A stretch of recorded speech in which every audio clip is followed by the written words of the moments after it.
ఇవాళ నా గురించి చెడుగా మాట్లాడుతున్నటువంటి ఒక మంత్రి గారు, ఆయన తల్లకిందులు తపస్సు చేసి చేయని ప్రయత్నం లేదు. నా భార్య జయసుధ మీద కేసు కట్టించడం దగ్గర నుంచి ఆమెని అరెస్ట్ చేయడానికి ఎంత ప్రయత్నం చేశాడో అంత ప్రయత్నం చేశాడు.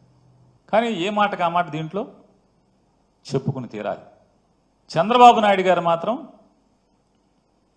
అతను ఎన్నిసార్లు కలిసినా, నాని భార్యను అరెస్ట్ చేద్దామని చెప్పి ఎన్నిసార్లు కలిసినా ఆయన మాత్రం పొరపాటును కూడా మైండ్ ఏమన్నా చెడిందంటే ఇంట్లో ఆడవాళ్ళకి అరెస్టులు చేయడం ఏంటి? మన టార్గెట్ పేరు నానిగాడు, ఆయన వేసేయండి అంటే కాదు సార్, ఆడు కొడుకును కూడా వేసేయాలి సార్. సరే నీ కక్ష ఆడు కొడుకు మీద కూడా ఉంటే ఇద్దరిని కలిసి చేసేయండి, అంతేగాని ఇంట్లో ఆడవాళ్ళ మీదకేంటే తప్పుడు పనులు అని చెప్పని ఆయన నడుచుకుంటూ వెళ్ళిపోయారు. ఇది అధికారులు ఉన్నారు సాక్ష్యం, ఎమ్మెల్యేలు ఉన్నారు సాక్ష్యం. టీడీపీ ఎమ్మెల్యేలు కొంతమంది ఉన్నారు, అధికారులు కూడా ఉన్నారు. నాదెండ్ల మనోహర్ గారు కూడా పక్కనే నుంచుని ఉన్నాడు ఈ కాన్వర్సేషన్ జరిగినప్పుడు. తప్పే ఉంది. రాజకీయ వైరం మాకు చంద్రబాబు నాయుడు గారికి ఉంది, కానీ ఆయన హుందాగా ప్రవర్తించినప్పుడు చెప్తాం తప్పే ఉంది. ఇవాళ రాజకీయ కక్ష లేదని మాట్లాడతారు.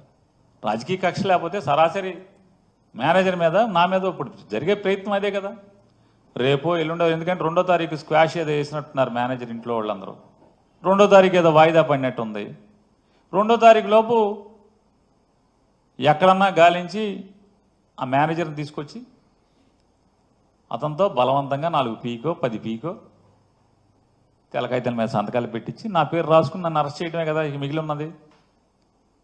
మనకు అర్థమవుతున్నది కదా, నన్ను నా కొడుకుని ఇద్దరిని అరెస్ట్ చేయడమే కదా ఇక మిగిలి ఉన్నది.